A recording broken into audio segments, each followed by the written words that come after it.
Hello बच्चों। तो आज हम कक्षा 12 की बायोलॉजी का अध्याय 1 में एक नया टॉपिक पढ़ेंगे जिसका नाम है द्विनिषेचन, जिसे हम इंग्लिश में डबल फर्टिलाइजेशन कहते हैं। अब ये द्विनिषेचन जो शब्द है इसको देखें तो इसमें दो वर्ड मिलते हैं, द्वि और निषेचन। द्वि माने दो या दो बार, निषेचन मतलब नर यग्मक और मादा यग्मक का संलयन होना। अर्थात ओवरऑल पॉइंट अगर ये बनाएं तो हम सीधा सीधा करेंगे, जब दूसरी बार या दो बार निषेचन की क्रिया होती है तो उसे हम क्या कहते हैं, द्विनिषेचन कहते हैं।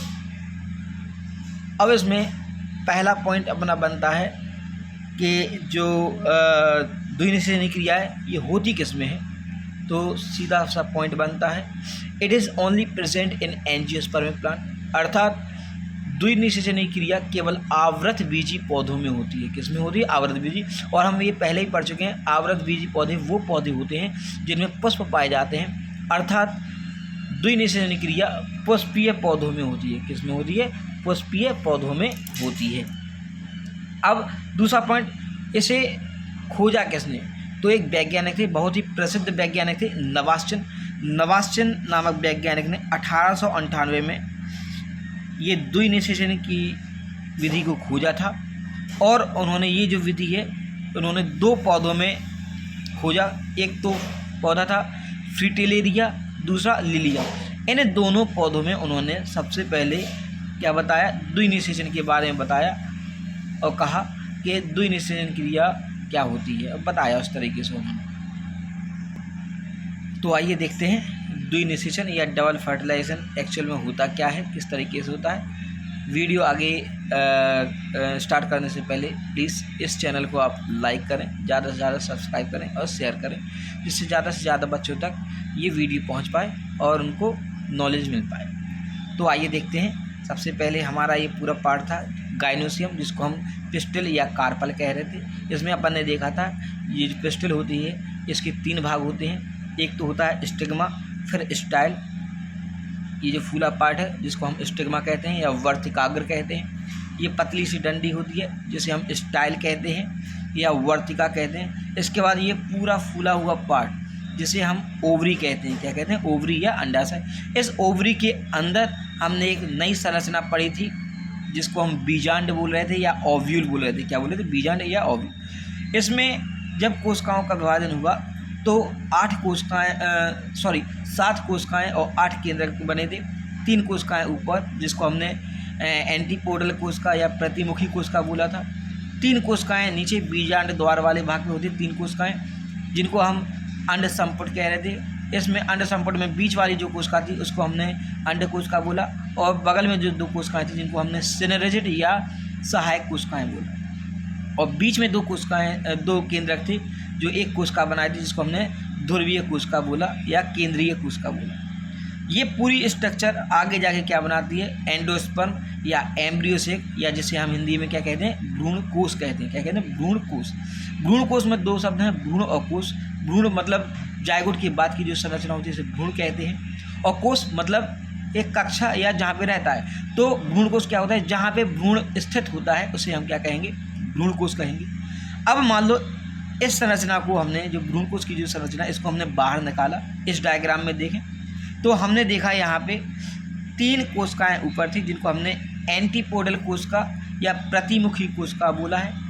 ये चैलेजा वाले पार्ट के पास रहती हैं। दूसरा 3 कोशिकाएं नीचे होती हैं, जिसमें से एक बड़ी कोशिका को हम अंड कोशिका कहते हैं, बगल की 2 कोशिकाओं को हम सहायक कोशिकाएं कहते हैं। ये बीजांड द्वार के पास स्थित होती हैं। और बीच में एक बड़ी कोशिका होती है जिसमें 2 केंद्रक होते हैं। कितने केंद्रक होते हैं? 2 केंद्रक होते हैं। अब मान लो परागण की क्रिया होती है, जैसे मान लो इसमें परागण की क्रिया हुई, यहाँ पे परागकण यहाँ पे आ गया, ये परागकण यहाँ पे आ गया। अब परागण की क्रिया होने के बाद यहाँ से इसमें क्या निकलेगी? एक नलिका निकलेगी जिसको हम पॉलन ट्यूब या पराग नलिका कहते हैं। इस पराग नलिका से जर्म कोशिकाएं निकलेंगी। जर्म कोशिकाएं 2 होती हैं, जैसा कि हमने इसके पहले पार्ट में देखा था कि जो पराग नलिका है ये 3 जगह से प्रवेश कर सकती है। एक तो चैलेजा वाले पार्ट से, दूसरा अध्यावरण वाले पार्ट से, और तीसरा माइक्रोपाइल या बीजांड द्वार वाले पार्ट से एंटर कर सकती है। तो मान लो ये जो पॉलन नलिका, पॉलन ट्यूब या पराग नलिका है, यहाँ ये कहाँ से इसने प्रवेश किया, ये प्रवेश किया इसने बीजांड द्वार वाले भाग से। इस डायग्राम में देखें तो यहाँ से इस तरीके से आएगी और ये बीजांड द्वार वाले भाग से यहाँ पे एंटर करेगी। अब यहाँ पे बीजांड द्वार वाले भाग की बात है, इस पराग नलिका में 2 कोशिकाएं थी जिनको हमने जर्म सेल बोला था या जर्म कोशिका बोला था, जो क्या है एक प्रकार की नर युग्मक है। अब यहाँ पे पॉइंट ध्यान देना है कि पराग नलिका में 2 नर युग्मक पाए जाते हैं। कितने नर युग्मक पाए जाते हैं? 2 नर युग्मक पाए जाते हैं। अब ये पराग नलिका में जो 2 नर युग्मक हैं ये आगे बढ़ेंगे। जैसे ही आगे बढ़ेंगे तो ये जो अंड कोशिका के बगल में जो सहायक कोशिका होती है, इस कोशिका में ये 2 नर युग्मक आ जाएंगे। अब यहाँ पे ये 2 नर युग्मक आएंगे तो एक नर युग्मक इस अंड कोशिका के अंदर चला जाएगा। कहाँ पे चला जाएगा? ध्यान देना है बच्चों, ये 2 नर युग्मक थे, इन 2 नर युग्मक में से एक नर युग्मक कहाँ पे आ जाएगा? ये अंड कोशिका के अंदर आ जाएगा। अब हमें पता है ये एक नर युग्मक है, ये एक मादा युग्मक है, इन दोनों में आपस में क्या हो जाएगा? संलयन हो जाएगा, मतलब निषेचन हो जाएगा, जिसे हम सत्य निषेचन या निषेचन कहते हैं या अंग्रेजी में फर्टिलाइजेशन कहते हैं। अब बाकी जो दूसरा नर युग्मक होता है ये ध्रुवीय केंद्रक के पास चला जाएगा और यहाँ पे इन तीनों का संयुग्मन हो जाएगा। आशा करता हूँ बच्चों ये समझ में आ रहा होगा। ये पराग नलिका थी, पराग नलिका में 2 नर युग्मक थे, इन 2 नर युग्मक में से एक नर युग्मक, दोनों नर युग्मक कहाँ पे आ गए? ये सहायक कोशिका में आ गए। इन सहायक कोशिका में से एक जो नर युग्मक था वो अंड कोशिका के पास आ जाता है, जिसे हम निषेचन कहते हैं। क्या कहते हैं? निषेचन कहते हैं। और दूसरा नर युग्मक जो होता है वो आगे जाके केंद्रीय कोशिका के पास या ध्रुवीय कोशिका के पास जाता है। यहाँ पे देखिए लिखा हुई है, ये जो पराग नलिका है, पराग नलिका के अंदर 2 नर युग्मक हैं, इसमें से एक नर युग्मक अंड कोशिका में प्रवेश करेगा और दूसरा नर युग्मक केंद्रीय कोशिका में जाएगा। कहाँ पे जाएगा? केंद्रीय कोशिका में जाएगा। जैसे ही ये यहाँ पे जाता है अंड कोशिका के पास जाएगा। कहाँ पे जाएगा? अंड कोशिका के पास जाएगा। जैसे ही अंड कोशिका पे जाएगा तो इन दोनों में क्या हो जाएगा? संलयन हो जाएगा या फ्यूजन हो जाएगा। जैसे ही संलयन या फ्यूजन हो जाएगा तो हमें पता है जब नर युग्मक और मादा युग्मक आपस में मिल जाते हैं तो इनके संलयन को हम निषेचन कहते हैं और इनके संलयन के बाद एक नई कोशिका बनती है जिसे हम क्या कहते हैं? जाइगोट कहते हैं या युग्मनज कहते हैं। क्या कहते हैं? जाइगोट या युग्मनज, जो कैसी होती है? डिप्लॉइड या द्विगुणित होती है। ध्यान देना बच्चों, यहाँ पे जो जाइगोट होती है कैसी? डिप्लॉइड या द्विगुणित कोशिका होती है। अब पहला निषेचन तो ये हो गया। अब जो दूसरा नर युग्मक था वो कहाँ पे गया? वो गया ध्रुवीय केंद्रक के पास या केंद्रीय कोशिका के पास गया। अब यहाँ पे 2 केंद्रक तो ऑलरेडी थे, एक और केंद्रक आ गया या एक और आ गया, तो ये तीनों आपस में संलयन हो जाएंगे, जिसे हम ये तीनों की तीनों संलयन या फ्यूज हो जाएंगे, जिससे एक नई कोशिका बनेगी, ट्रिप्लॉइड कोशिका बनेगी। अब यहाँ पे ध्यान देना बच्चों, 2 तो ऑलरेडी थी, एक और आ गई, तो यहाँ पे 3 कोशिकाओं का संलयन हुआ, जिसे हम त्रिसंलयन बोलेंगे। क्या बोलेंगे? त्रिसंलयन। या दूसरी बार निषेचन हुआ जिसे हम द्विनिषेचन कहेंगे। क्या बोलेंगे? द्विनिषेचन। इस प्रकार अब बच्चों ये हमारा नया जो एंडोस्पर्म था, भ्रूणपोष था, उस भ्रूणपोष में हमने देखा एक हमारा जाइगोट बन गया। ठीक है, क्या बन गया? जाइगोट बन गया। धीरे धीरे ध्यान देना बच्चों, ये आप कहोगे कि यहाँ की जो सहायक कोशिकाएं थी वो कहाँ गई? ये धीरे धीरे नष्ट हो जाएंगी। ये जो जाइगोट बनेगा, जाइगोट आगे जाके क्या बनाएगा? भ्रूण बनाएगा या एम्ब्रियो का फॉर्मेशन करेगा। और ये जो नई कोशिका थी जिनको अपन ने क्या बोला? ये बड़ी कोशिका थी जिसमें 3 युग्मक बन गए थे या 3 अपने केंद्रक बन गए थे, जिसको ट्रिपल एन या ट्रिपल फ्यूजन बोला था या त्रिसंलयन बोला था। ये जो बड़ी कोशिका होती है, ठीक है, अब इस पूरी बड़ी कोशिका को जैसे इसमें फर्टिलाइजेशन हो जाएगा, अब इस बड़ी कोशिका को हम बोलेंगे PEC या प्राइमरी एंडोस्पर्मिक सेल, या हिंदी में बोलेंगे इसे प्राथमिक भ्रूणपोष कोशिका। ध्यान देना बच्चों, यहाँ पे क्वेश्चन आएगा कि प्राथमिक भ्रूणपोष कोशिका किसे कहते हैं। तो जब त्रिसंलयन होता है या द्विनिषेचन होता है, तो द्विनिषेचन की क्रिया में जो एक नया बड़ा केंद्रक या बड़ी कोशिका बनती है उसी को हम PEC कहते हैं या प्राइमरी एंडोस्पर्मिक सेल कहते हैं या प्राथमिक भ्रूणपोष कोशिका कहते हैं। अब यहाँ पे इसके अंदर जो केंद्रक होता है उस केंद्रक का भी एक स्पेशल नाम हो जाएगा, जिसे हम PEN बोलेंगे या प्राइमरी एंडोस्पर्मिक न्यूक्लियस बोलेंगे। क्या बोलेंगे? PEN या प्राइमरी एंडोस्पर्मिक न्यूक्लियस। एक बार फिर से देखें बच्चों, ये हमारी भ्रूणपोष की संरचना थी। भ्रूणपोष की संरचना में 3 ऊपर की कोशिकाएं थी जिनको प्रतिमुखी कोशिकाएं कहते हैं या एंटीपोडल सेल कहते हैं। ये आगे जाके ये भी नष्ट हो जाएंगी। 3 नीचे कोशिकाएं थी जिनमें ये जब निषेचन क्रिया हुई तो 2 बगल की जो सहायक कोशिकाएं थी ये नष्ट हो गई। बीच में केवल क्या बची थी, अंड कोशिका बची थी। अंड कोशिका में जैसे यहाँ पे नर युग्मक गया तो यहाँ पे संलयन की क्रिया हो गई थी या निषेचन की क्रिया हो गई थी, जिससे एक नई कोशिका बनी थी जिसको हमने बोला था जायगोट बोला था। क्या बोला था, जायगोट। ध्यान देना बच्चों, जायगोट जब बना तो इसको हम क्या कह सकते हैं, इंग्लिश में हम इसको सिनगैमी कह सकते हैं, फर्टिलाइजेशन भी कहते हैं, हिंदी में संलयन या निषेचन कहते हैं। ध्यान देना बच्चों, यहाँ पे 3 या 4 नाम है। सिनगैमी क्या कहलाता है या फर्टिलाइजेशन क्या कहलाता है, संलयन या निषेचन, ये सब के सब एक ही शब्द होते हैं। अब यहाँ पे जायगोट बन गया, ठीक है। जायगोट आगे जाके भ्रूण बनाएगा। अब जो द्विनिषेचन हुआ था, ठीक है, द्विनिषेचन या ट्रिपल फ्यूजन हुआ था, वहाँ पे एक बड़ी कोशिका बन गई थी जिस बड़ी कोशिका को हमने PEC बोला था, प्राइमरी एंडोस्पर्मिक सेल या प्राथमिक भ्रूण कोशिका। और इस प्राथमिक भ्रूण कोशिका के अंदर जो केंद्रक था उसको हमने बोला PEN या प्राइमरी एंडोस्पर्मिक न्यूक्लियस या प्राथमिक भ्रूणपोष केंद्रक। क्या बोलेंगे, प्राथमिक भ्रूणपोष केंद्रक बोलेंगे। क्या बोलेंगे, प्राथमिक भ्रूणपोष केंद्रक। तो बच्चों यहाँ पे हमारा एक नया टॉपिक कंप्लीट हुआ जिसे हम द्विनिषेचन कहते हैं। ध्यान देना मुझे, बिल्कुल सिंपल है द्विनिषेचन। 2 नंबर का क्वेश्चन 100% यहाँ पे आता है, ठीक है। द्विनिषेचन में 2 शब्द थे, द्वि और निषेचन। द्वि माने 2, निषेचन माने निषेचन की क्रिया। तो जब दूसरी बार निषेचन की क्रिया होती है उसे हम द्विनिषेचन कहते हैं। जब दूसरी बार निषेचन की क्रिया होती है तो 2 ध्रुवीय केंद्रक और एक नर युग्मक ये आपस में मिलते हैं और एक नई कोशिका बना देते हैं, ठीक है, जिसे ट्रिप्लॉइड कोशिका कहते हैं, जो कैसी होती है, त्रिगुणित होती है। और इस क्रिया को हम त्रिसंलयन या द्विविभाजन कहते हैं, सॉरी द्विनिषेचन कहते हैं। क्या कहते हैं, द्विनिषेचन। अब यहाँ पे द्विनिषेचन के बाद एक छोटा सा टॉपिक है इम्पोर्टेंस ऑफ डबल फर्टिलाइजेशन या द्विनिषेचन का महत्व। अब यहाँ पे ये देखना है कि द्विनिषेचन का महत्व क्यों होता है द्विनिषेचन। तो पहला पॉइंट, केवल इसी में द्विनिषेचन होता है। इसमें किसमें, केवल आवृत बीजी पौधों में ही द्विनिषेचन की क्रिया होती है, अनावृत बीजी पौधों में द्विनिषेचन की क्रिया नहीं होती है।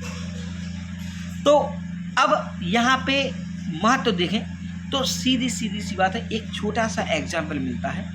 जैसे मान लो किसी के घर पे शादी हुई है, ये मेरा घर है और ये आपका घर है। मान लो यहाँ पे भी शादी है, यहाँ पे भी शादी है, यहाँ पे बारात आएगी, यहाँ पे भी बारात आएगी। यहाँ पे जब बारात आएगी तो हमने क्या किया, हमने 2-4 लोग यहाँ पे भेज दिए, यहाँ पे बारात रुकी हुई है। हमने देख लिया कि बारात में कितने आदमी आए हैं, ठीक है। तो फिर हमने अब जो हमारा रसोई वाला था हमने उससे बोल दिया जैसे ही बारात आएगी तब आपको खाना बनाना है। तो उसके अकॉर्डिंग क्या होगा, जब बारात आएगी तो हमें पता चलेगा इस बारात में कितने 200, 400 या 500 आदमी हैं। तो ये रसोई वाला जो होगा वो 500 लोगों के हिसाब से खाना बनाएगा, ठीक है। अब यहाँ पे कंडीशन क्या हुई, यहाँ पे भी बारात आनी थी। अब यहाँ पे खाना हमने क्या कर लिया, पहले से बना के रख लिया। इसमें हमने सोचा कि मान लो यहाँ पे 500 लोग आने हैं, ठीक है, लेकिन हो सकता है यहाँ पे बारात में 500 ना आके 100 लोग आएँ या 1000 लोग आएँ, तो यहाँ पे समस्या हो जाएगी, खाने की समस्या हो जाएगी। किसकी, खाने की समस्या। लेकिन यहाँ पे हमने एक समझदारी कर ली, क्या कि जितने आदमी आए उसके अकॉर्डिंग हमने खाना बनाया। सेम इसी उदाहरण के आधार पर देखें तो यहाँ पे एंजियोस्पर्मिक प्लांट जो होते हैं या आवृत बीजी जो पौधे होते हैं, तो इसमें पहले जायगोट का फॉर्मेशन होता है, उसके बाद भोजन बनेगा, मतलब एंडोस्पर्म बनेगा।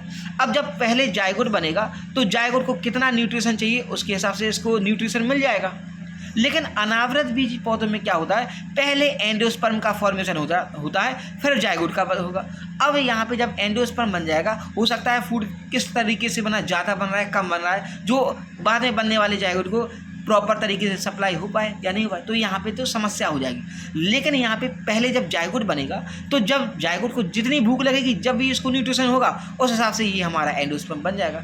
तो यहाँ पे ये फ़ायदा हो जाता है।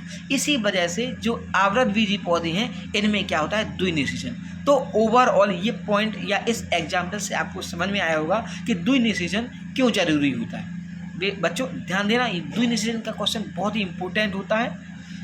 अब नेक्स्ट टर्म अपना आता है कौन सा, एंडोस्पर्म या भ्रूणपोष। देखें भ्रूणपोष देखें तो यहाँ पे भ्रूणपोष 3 प्रकार के होते हैं। अभी हमने क्या बनाया, भ्रूणपोष बना लिया है। अब भ्रूणपोष देखें कि कितने प्रकार का, तो यहाँ पे भ्रूणपोष 3 प्रकार का होता है। कितने प्रकार का, 3 प्रकार। एक भ्रूणपोष होता है न्यूक्लियर, एक होता है सेल्यूलर, तीसरा होता है हेलोबियल। न्यूक्लियर भ्रूणकोष को हम बोलते हैं केंद्रकीय भ्रूणकोष, सेल्यूलर को बोलते हैं कोशिकीय भ्रूणकोष, और हेलोबियल को बोलते हैं माध्यमिक भ्रूणकोष।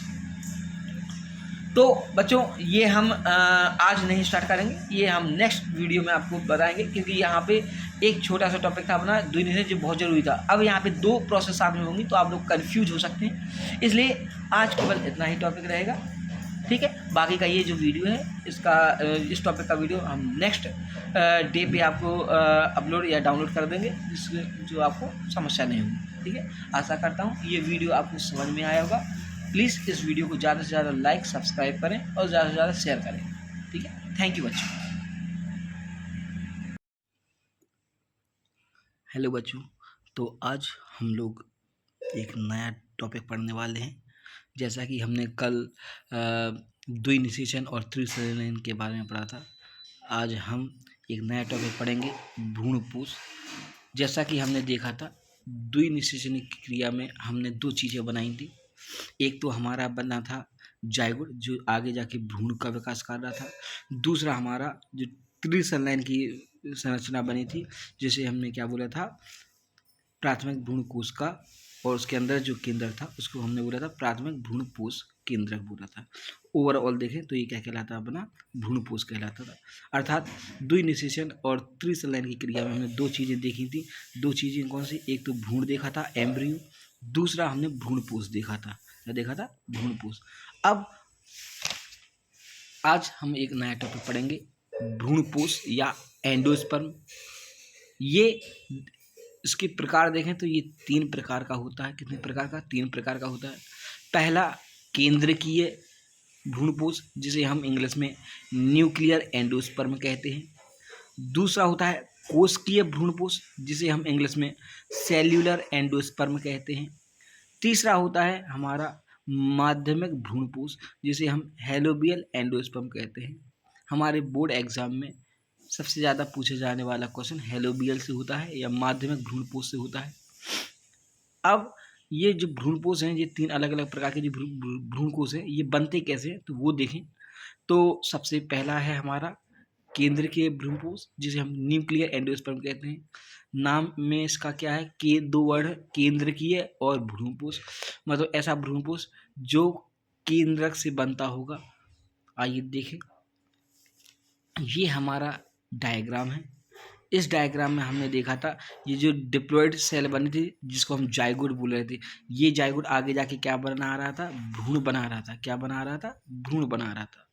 फिर इसके बाद ये त्रिसंलयन की क्रिया के बाद ये ट्रिप्लॉइड सेल बनी थी जिसको हमने ओवरऑल हमने एंडोस्पर्म बोला था। क्या बोला था, एंडोस्पर्म। इसके अंदर जो कोशिका थी उसको PEC बोला था, प्राथमिक भ्रूणपोष कोशिका। और इसमें जो केंद्रक था 3N, इसको हमने PEN बोला था जिसे हम क्या बोल रहे थे, प्राथमिक भ्रूणपोष केंद्रक। और ये जो पूरी संरचना है एंडोस्पर्म और एम्ब्रियो, ये पूरी की पूरी संरचना को मिला के बोले तो क्या कहेंगे, एम्ब्रियो सेक। क्या होते हैं, एम्ब्रियो सेक। अर्थात हम ये भी बोल सकते हैं कि एम्ब्रियो सेक जो संरचना होती है उस एम्ब्रियो सेक में 2 चीज़ें पाई जाती हैं, एक तो भ्रूणपोष होता है, दूसरा क्या होता है, एम्ब्रियो होता है। एम्ब्रियो आगे जाके नई स्ट्रक्चर बनाएगा और एंडोस्पर्म एक प्रकार का क्या होता है, भोजन होता है, जिसे हमने कल बहुत ही अच्छे उदाहरण के द्वारा देखा था। अब जब हमें क्या करेंगे, इसका सबसे पहले ये भ्रूणपोष होता है, एम्ब्रियो सेक जो होता है, इसका सबसे पहले हम कोश का विभाजन करेंगे। क्या कहेंगे, कोश का विभाजन। हमें पता है कोश का विभाजन 2 भागों में होता है। सबसे पहले कैरियोकाइनेसिस जिसे हम केंद्रक विभाजन कहते हैं, दूसरा साइटोकाइनेसिस जिसको हम कोश का द्रव्य विभाजन कहते हैं। अब हमें पता है जब भी कोश का विभाजन होता है तो सबसे पहले क्या होता है, कैरियोकाइनेसिस की क्रिया होती है। कौन सी, कैरियोकाइनेसिस की क्रिया। अब इस कैरियोकाइनेसिस की क्रिया में हमें पता है कोश का विभाजन का वह भाग जिसमें केवल केंद्रक का विभाजन होता है उसे हम केंद्रक विभाजन या कैरियोकाइनेसिस कहते हैं। अब ये जो भ्रूणकोश है, इस भ्रूणकोश में सबसे पहले कैरियोकाइनेसिस होगा, हमें पता है कैरियोकाइनेसिस होगा तो यहाँ पे एक केंद्रक से कितने 2 केंद्रक बन जाएंगे। अब इसके बाद साइटोकाइनेसिस होना चाहिए था, लेकिन यहाँ पे साइटोकाइनेसिस की क्रिया नहीं होती है। यहाँ पे फिर से क्या होगा, कैरियोकाइनेसिस अर्थात केंद्रक विभाजन होगा। तो जब केंद्रक विभाजन होगा तो इन 2 केंद्रकों से फिर से 4 केंद्रक बन जाएंगे। ऐसे ही लगातार बराबर कैरियोकाइनेसिस होता रहेगा, कंटिन्यू होता रहेगा कैरियोकाइनेसिस या केंद्र विभाजन लगातार होता रहेगा, जिससे बहुत सारे केंद्रक बन जाएंगे। क्या बन जाएंगे, बहुत सारे केंद्रक। अब यहाँ पे एक केंद्रक से बहुत सारे केंद्रक बन गए हैं, ठीक है, और एंडोस्पर्म के अंदर बने हैं। इसी वजह से इसको हम क्या कहते हैं, केंद्रकीय एंडोस्पर्म या न्यूक्लियर एंडोस्पर्म कहते हैं। अब इसका उदाहरण सबसे अच्छा है, हम रोज अल्टरनेट डे में या हफ्ते में एक बार या रोज इसका यूज करते हैं। जो नारियल का पानी होता है वो इसका सबसे अच्छा एग्जाम्पल है। अर्थात नारियल के पानी में जो अंदर जो नारियल का जो पानी होता है वो क्या होता है, केंद्रीय एंडोस्पर्म या न्यूक्लियर एंडोस्पर्म कहलाता है। अब दूसरा पार्ट हमारा बनता है कौन सा, दूसरा पार्ट बनता है हमारा कोशिकीय एंडोस्पर्म। इसमें भी 2 शब्द, कोशिकीय और एंडोस्पर्म या कोशिकीय और भ्रूणपोष। यहाँ पे कोशिकीय मतलब ऐसा भ्रूणपोष जो कोशिका से बनता होगा। अब कोशिका से बनता होगा मतलब यहाँ पे पूरी नई कोशिका बनती होगी, और नई कोशिका बनती होगी मतलब यहाँ पे पहले कैरियोकाइनेसिस होगा, उसके बाद साइटोकाइनेसिस भी होगा। तो आइए देखें सेल्यूलर एंडोस्पर्म की संरचना देखें। तो फिर से ये हमारी पूरी संरचना क्या होती है, भ्रूणपोष होती है, जिसको हम एम्ब्रियो सैक कहते हैं। इस एम्ब्रियो सैक के अंदर एक कोशिका होती है जिसको हम पीईसी या प्राथमिक भ्रूणपोष कोशिका कहते हैं, और उसके अंदर ट्रिप्लॉइड 3N या त्रिगुणित केंद्रक होता है जिसको PEN या प्राइमरी एंडोस्पर्मिक न्यूक्लियस या प्राथमिक भ्रूणपोष केंद्रक कहते हैं, और उसके अंदर क्या होता है, हमारा डिप्लॉइड या द्विगुणित जाइगोट होता है। अब यहाँ पे सबसे पहले क्या होगा, केंद्रक विभाजन होगा, कैरियोकाइनेसिस किया जाएगा।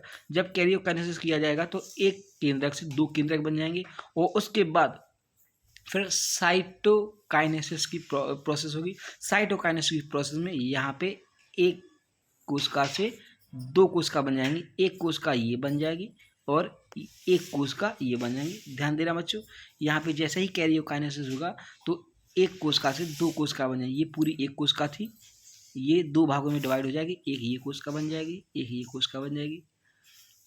अब आगे देखें, फिर से इसमें कंटिन्यू साइटोकाइनेसिस होता रहेगा, अर्थात यहाँ पे 1 से 2 कोशिका बन जाएंगी, 2 से 4, 4 से 8, 8 से 16, 16 से 32, इस तरीके से बहुत सारी कोशिकाएं बन जाएंगी।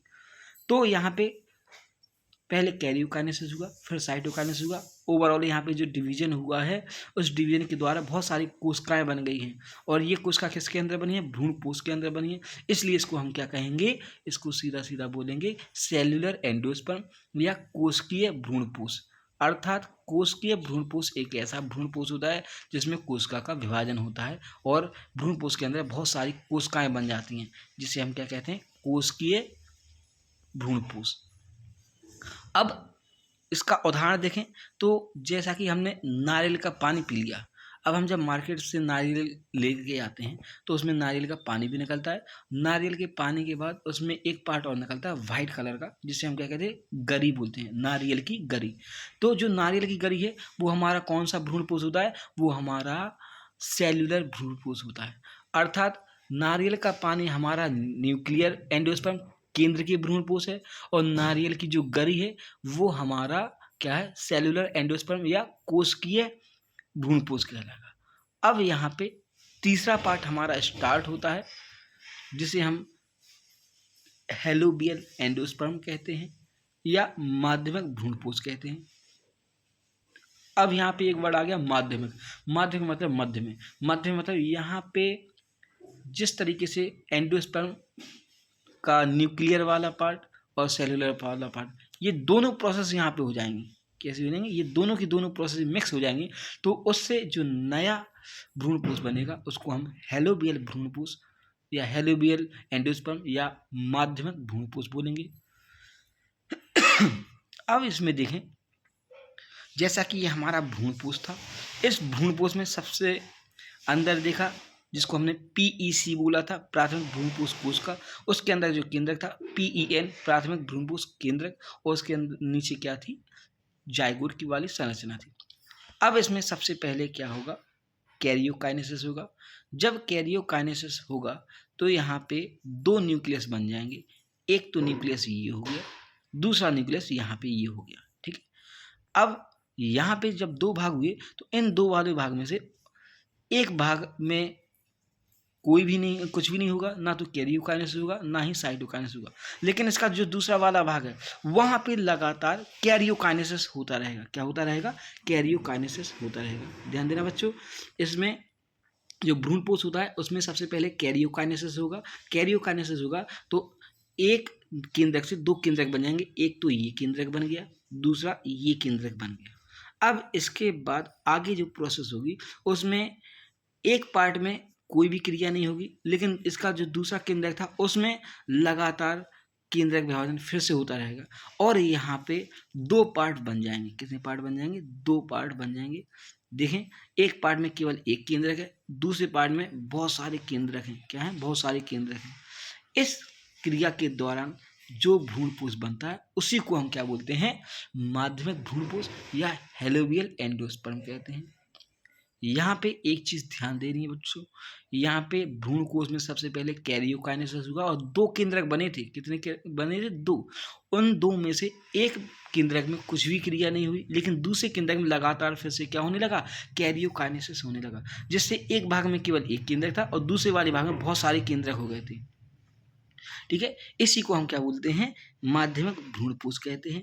ये इसका एग्जांपल सबसे अच्छा किसमें मिलता है, एस्फोडेलस पादप में मिलता है। किसमें मिलता है, एस्फोडेलस पादप।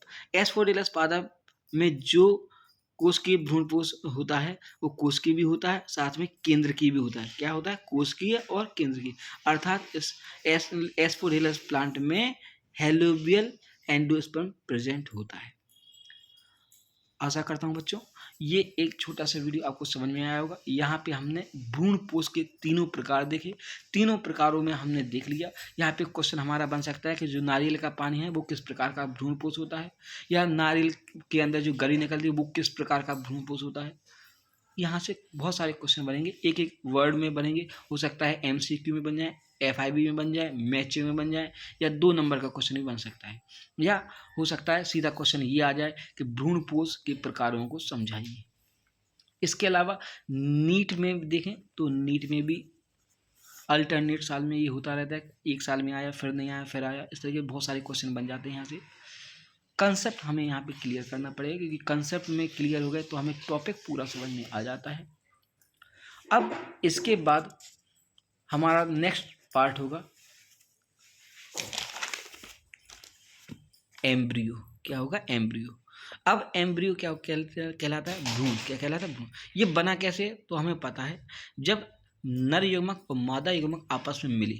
कौन सा, जब नर युग्मक और मादा युग्मक आपस में मिले तो इनके मिलने की क्रिया को हमने निषेचन बोला था, और निषेचन के होने के बाद जो नई कोशिका बनी उसको हमने जाइगोट या युग्मनज बोला था, जो कैसी थी, डिप्लॉइड थी या द्विगुण थी।